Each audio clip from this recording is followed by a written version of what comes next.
今日呢係8月31號啦，下晝就12點鐘度，溫哥華手足喺度舉辦無望啦831，已經5年㗎啦。咁我哋係首先去聽下溫哥華手足係講啲乜嘢。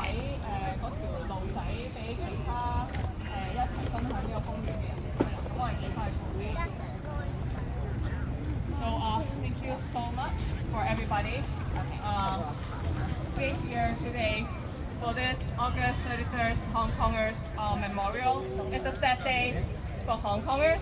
5 years ago, we still remember we have protesters being attacked and being killed by the Hong Kong police in the Prince Edward Station. So we're not forgetting, and we are still missing all our protesters, all our buddies still in the jail because the Chinese Communist Party not giving them a fair trial. They've been locked in a jail for almost 5 years. So we're here today to remember this day, and we are continuing this fight. We are in Vancouver. We are using the freedom and freedom of speech, freedom of gathering, freedom of press in Vancouver. So before we start today's assembly, this gathering, I would like to do a land acknowledgement. So before we start, we would like to acknowledge that this land resides on the unceded, ancestral, and occupied traditional lands of the Musqueam, Tsleil-Waututh, and Squamish nations of the Coast Salish peoples. This land acknowledgement, not just letting us know that we are sharing this land with the Indigenous community here in Vancouver. It is also reminding us that our land has also been taken by the Chinese Communist Party. So thank you for this land. And now we will have our national song, O Canada, and we will also have our national song of Hong Kong, Glory to Hong Kong. So first I will play the O Canada. Please stand.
Please remain standing. We'll have a national anthem for Hong Kong, Glory to Hong Kong.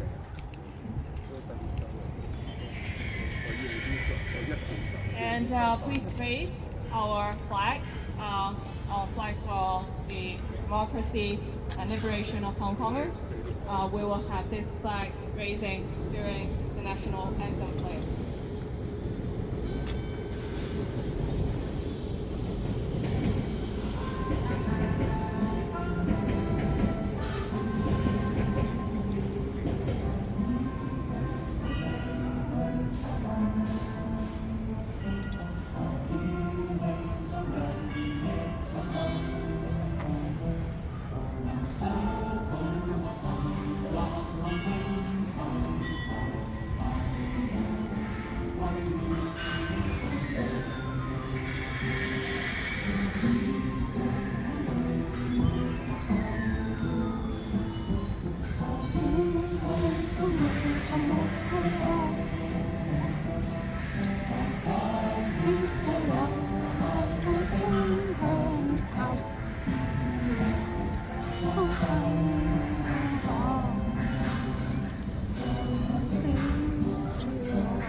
求民主與自由，萬歲都不留。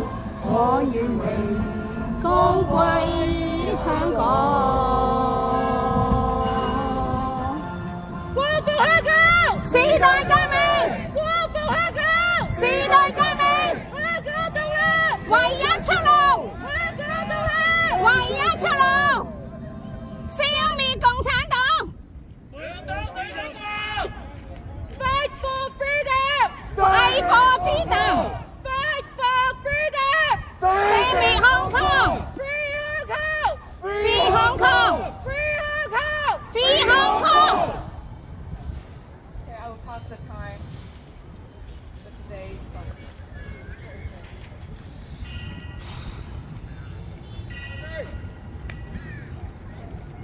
地下啲字啦，831打死人。 Today's rally is to remember the horrific events that happened on August 31st, 2019 at the Hong Kong Prince Edward MTR station. We would like to ask all of you to observe a minute of silence, not only for Hong Kong, but also for the recently deceased City University of Hong Kong Assistant Professor Danny Hin-Wai Lee, who sadly is the latest in a long line of martyrs who sacrificed themselves for the love of their homeland.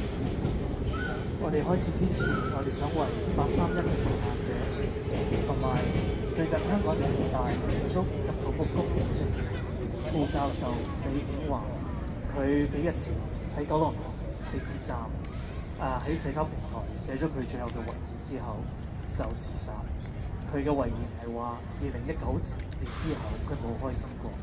我哋而家1分鐘默哀。We'll observe 1 minute of silence.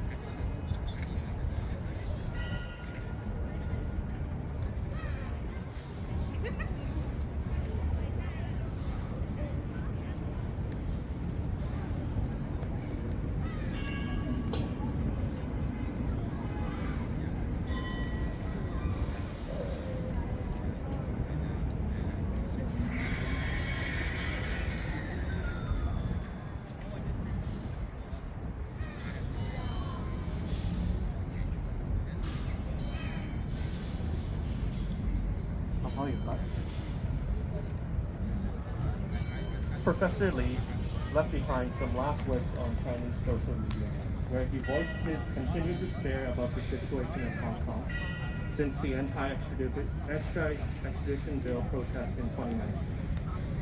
The Hong Kong government is currently trying to cover up the reasons behind its death by proclaiming it as a rumor. But he shall not be forgotten by those of us who have a conscience.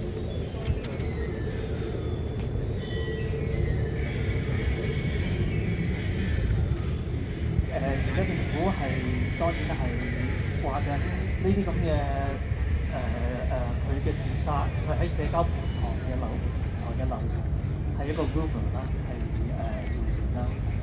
咁亦都係一貫常 CCP 中共嘅手法，就係想刪除呢啲真相，俾我哋追究責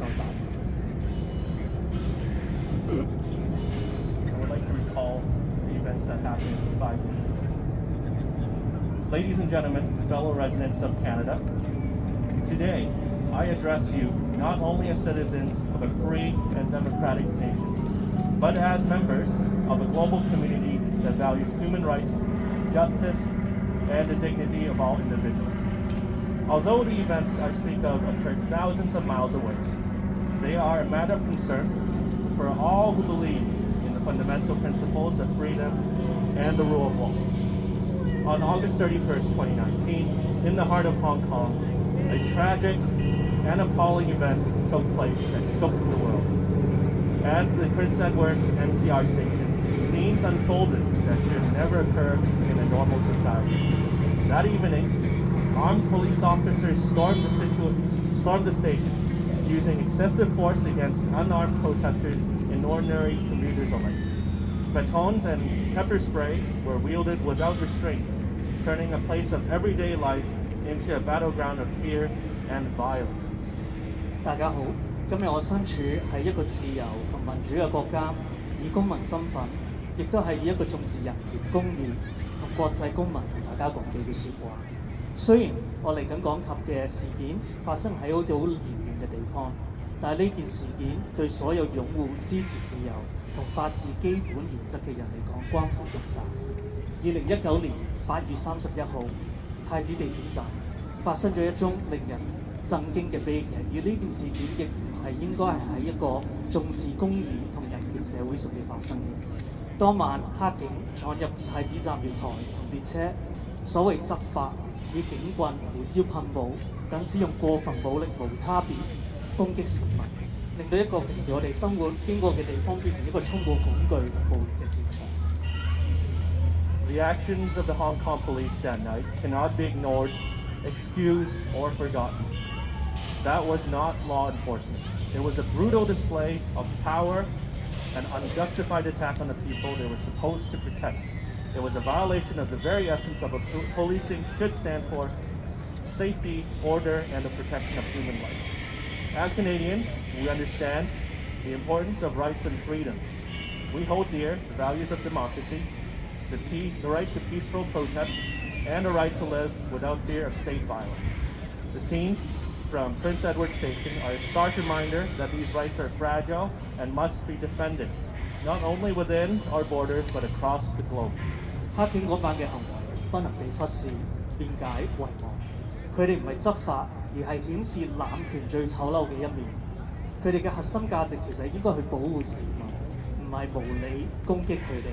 佢哋嘅行為係嚴重侵犯基本人權。作為加拿大人、香港人，我哋理解權利同埋自由嘅重要性，我哋珍惜民主、和平抗議權利，同埋應該係無懼我哋嘅政府，因為喺一個民主自由嘅體制裏邊，人民係大於政府。太子站嘅場景提醒我哋呢啲權利係好脆弱嘅，必須捍衛，唔係淨係我哋喺加拿大國土上，而係全球範圍內都需要重視。What happened in Hong Kong that night is not just a local issue. It is a human issue. The blatant abuse of power, the denial of medical care to the injured, the subsequent attempts to cover up the truth. All these actions are deeply troubling. They are a signal to the dangerous erosion of trust between the people and those in power. Such actions undermine the foundations of a just society and pose a threat to the freedoms that all human beings deserve. But there is more at stake here than the actions of the Hong Kong police. The events at Prince Edward Station are part of a broader and more disturbing pattern of foreign interference by the Chinese government. Beijing's influence is felt not only in the suppression of dissent in Hong Kong, but also in its attempts to sway public opinion and undermine democratic institutions far beyond its borders. This interference extends to our own shores here in Canada. 香港嗰晚發生嘅事件唔係淨係嗰個地方嘅問題，而係人權問題、權力公義濫用、對傷者醫療嘅拒絕，隨後掩蓋真相。呢啲所有嘅行為都令到我哋非常失望、憂慮。呢啲行為破壞咗公正社會嘅基礎，威脅到所有人應得嘅自由。呢度嘅問題唔係淨係香港黑警嘅行為，太子站發生嘅事件係中共政府對外國干預嘅模式之一。佢哋嘅所作所為唔係淨係對香港異見人士嘅打壓，佢哋係試圖影響同削弱民主機制。呢啲干預已經擴展到加拿大同埋其他國家。Right here in Canada, there is growing evidence of Chinese foreign interference aimed at influencing our political system, our media, and even our academic institutions. In recent years, Canadian intelligence agencies have reported on efforts by the Chinese government to influence election outcomes, citing examples of targeted disinformation campaigns and covert funding directed at political candidates sympathetic to Beijing's interests. Furthermore, Chinese state-owned media have been known to spread propaganda within Canada, attempting to shape public perception in favor of the Chinese Communist Party. Our universities and research institutions have also been targeted, with concerns about intellectual property theft and efforts to co-opt Canadian researchers for Chinese state-run programs. These actions threaten the very fabric of our democracy, compromising the integrity of our political processes and the security of our nation. 喺加拿大越嚟越多證據顯示，中國已經干預咗我哋嘅政治體系、媒體、學術機構好耐。近年嚟，加拿大情報機構報告提及到中國政府有影響我哋聯邦選舉嘅結果，同中共有密切關係嘅傳媒同埋佢哋嘅團體，亦都喺加拿大做大外宣，散播虛假信息，使用資金同埋其他方法利誘政府候選人為佢哋講好説話，試圖塑造有利於中共嘅公共觀感，讓更多人支持佢哋嘅抗戰。我哋嘅大學、我哋嘅研究機構亦都成為中共滲透同干擾嘅目標。聽到加拿大嘅學者參與中國國家營運嘅項目，盜竊知識產權，呢啲行為威脅到我哋國家嘅安全。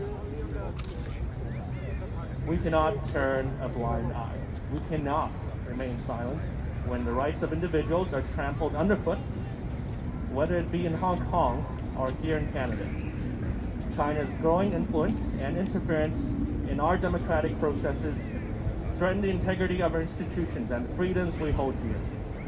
Canada has always stood for justice and human rights, and it is our moral duty to speak out against these abuses wherever they occur. By raising our voices, we send a message to the people of Hong Kong. You are not alone. The world is watching, and we stand with you in your fight for justice, for accountability, and for the protection of your freedom. 我哋不能視而不見，我哋不能保持沉默。不論係喺香港定係喺加拿大，中共嘅干預威脅到我哋民主嘅體制。加拿大一向支持公義同埋人權，我哋有道德責任反對呢啲行為。通過發聲，我哋向香港人民傳遞嘅信息係 You're not alone， 你哋並不孤單。世界在關注，我哋永遠企喺你哋嗰邊，支持你哋爭取公義、追求真相、追究責任。To my fellow Canadians, I urge you to stay informed and engaged. Let us use our voices, our platform, and our influence to support those who are fighting for their freedoms. We must also remain vigilant against foreign interference in our own country, defending our democracy from those who would seek to undermine it. Let us remember that the freedoms we enjoy are the result of continuous vigilance and the courage to stand against injustice. Let us honor those who suffered at the Hong Kong Prince Edward Station by committing ourselves to the cause of human rights, justice, and freedom, not just for ourselves, but for all people everywhere.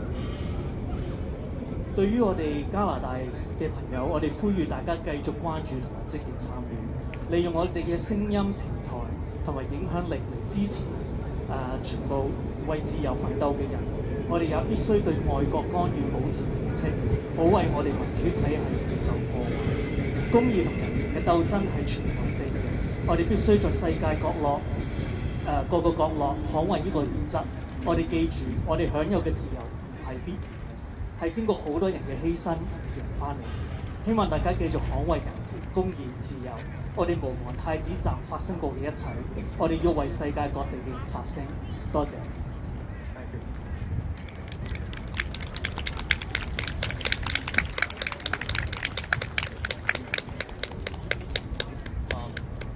Fellow activists here would like to have a word about a couple events that you would like to bring up. 淨係想分享幾句啦。其實好多人問我哋，點解仲企出嚟？隔咗5年咁耐。咁其實我哋過咗嚟加拿大，即係我自己過咗嚟加拿大，都係想藉住呢度嘅有民主有自由繼續發聲。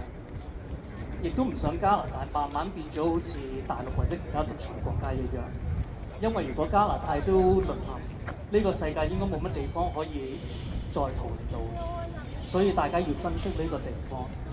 過到嚟呢度，大家都知道有好多人都唔係咁清楚香港同大陸嘅分別，佢哋可能見到我哋就係 Chinese to Chinese， 佢哋唔會明白背後香港同埋大陸嘅價值觀係幾多唔同。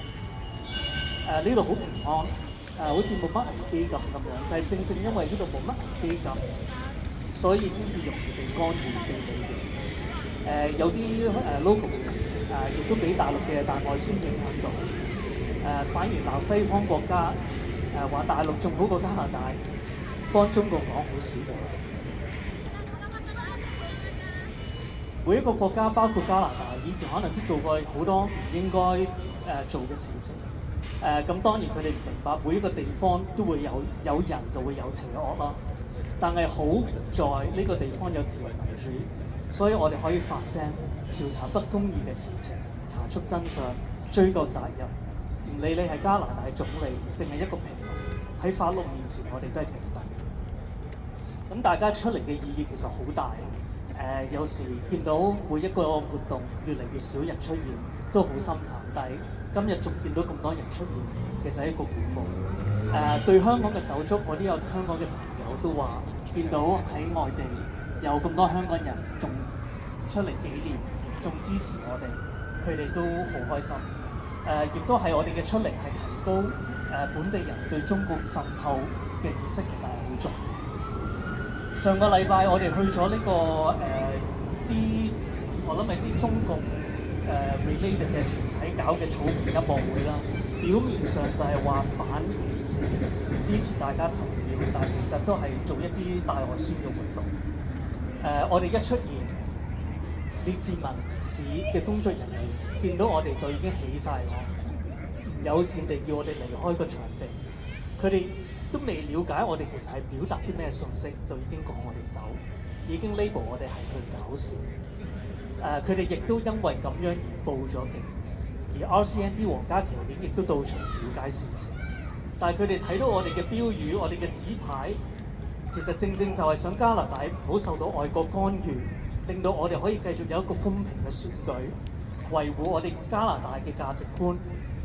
跟住佢哋了解咗之後，就冇進一步調查我哋，再阻攔我哋。所以其實大家係真係要企出嚟，令到本地人知道香港人、大陸人或者係撐中共嘅人，我哋係有分別嘅，我哋係唔同。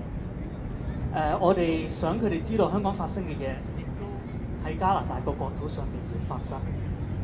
最後想講，如果我哋唔出嚟，就冇人質疑上個禮拜個主辦單位點解唔歡迎我哋。我哋唔出嚟，佢哋亦都唔知道香港人同大陸人嘅分別。我哋唔出嚟，每逢呢啲所謂大日子，慢慢就會溝淡，好多人就會唔記得發生咩事。唔好講下一代，我哋呢一代可能都慢慢記憶沖淡。中共政府而家就係努力刪改歷史，我哋冇人反對，冇人 challenge 佢哋嘅歷史就變咗真實嘅歷史。冇咁多人出嚟，就唔會有救生艇計劃，唔會有標 C-70。呢啲所有嘅一切唔係理所當然，係每個人出力爭取。我哋會繼續發聲，希望大家都係一樣。多謝大家。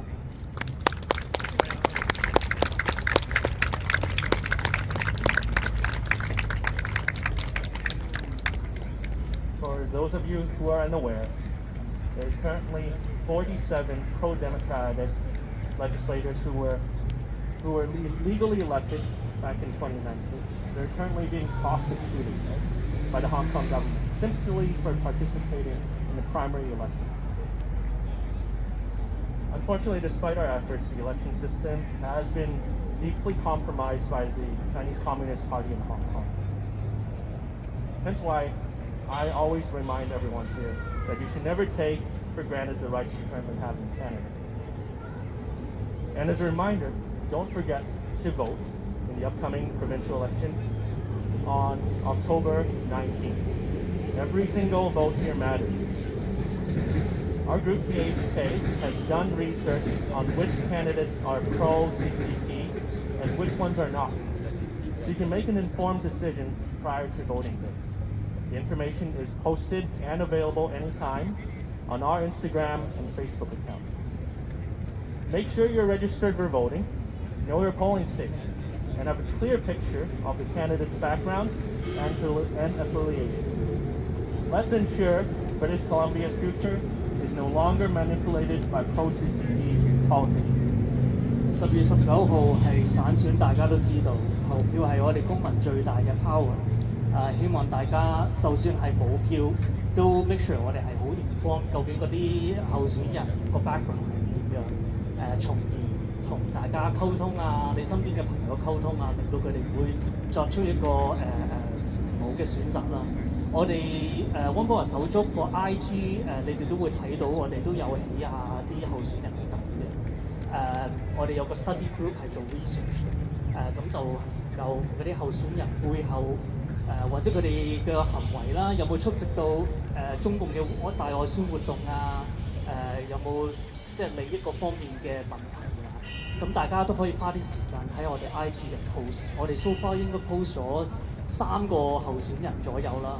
就算有啲候選人可能今年唔係出嚟選嘅，但係其實佢哋參與好多唔同嘅活動，有好多活動，有好多好機構，其實係我哋本省或者係聯邦資助佢哋嘅，其實係好諷刺嘅呢樣嘢。咁所以大家多多關注同埋encourage 鼓勵身邊嘅朋友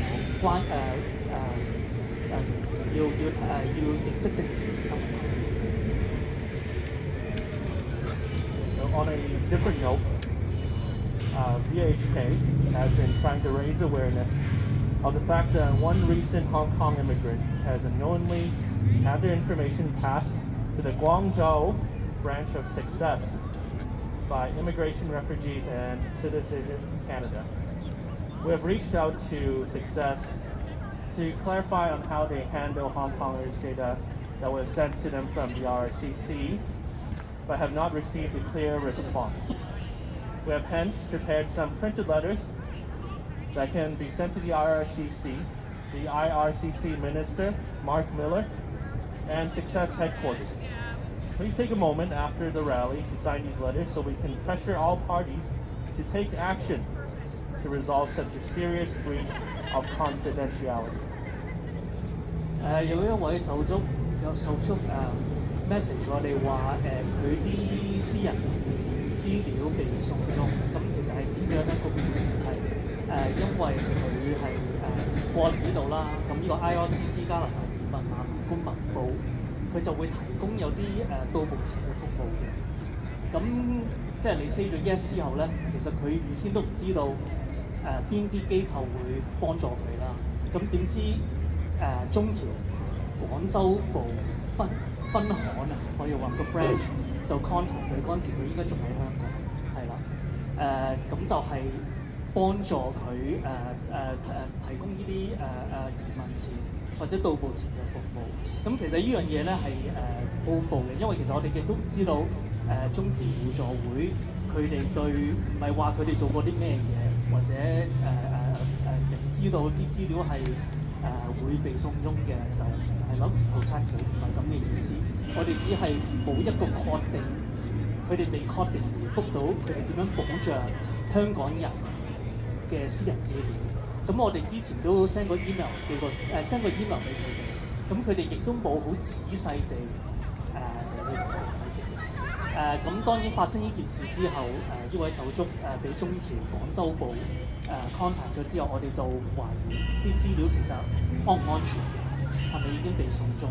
咁我哋亦都有啲想大家有時間嘅，我哋已經 print 咗好多 letter template， 希望大家可以有時間簽個名，跟住我哋可以寄去 IRCC 移民難民公民部，俾嗰個部長 Mark Miller 嘅，謝謝大家。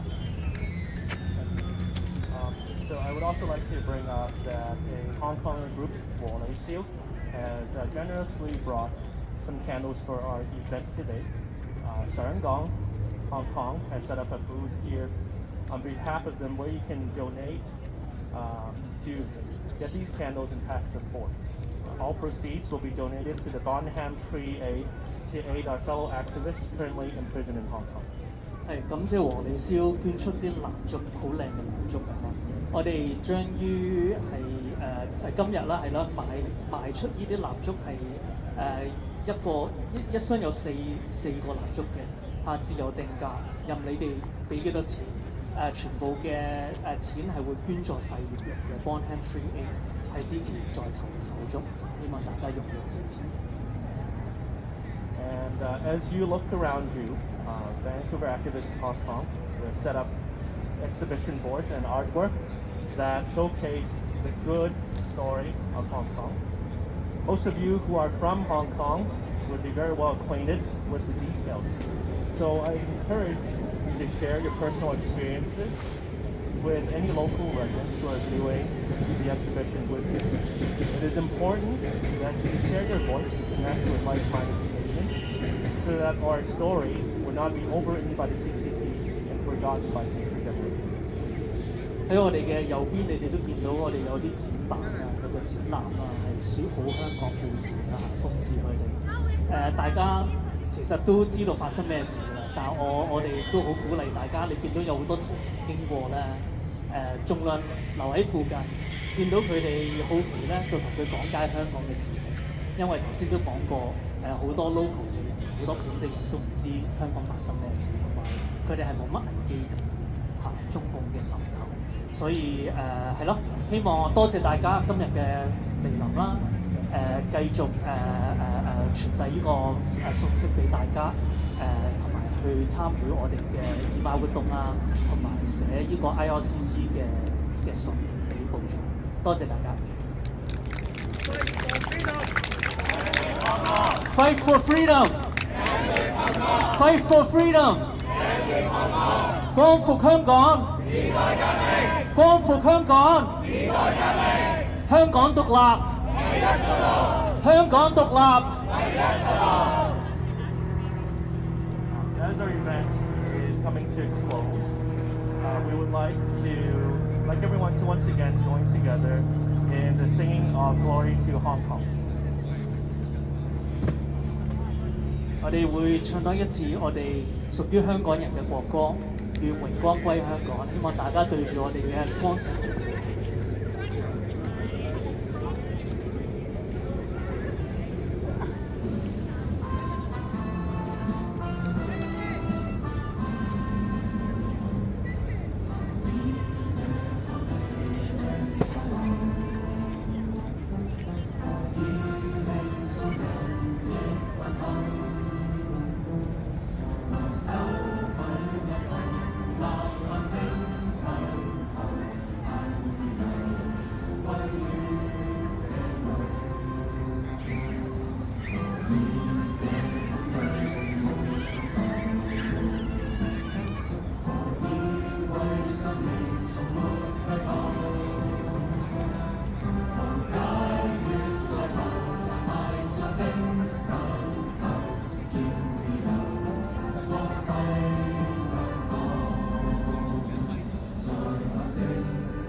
大家如果真係可以出分力嘅，就麻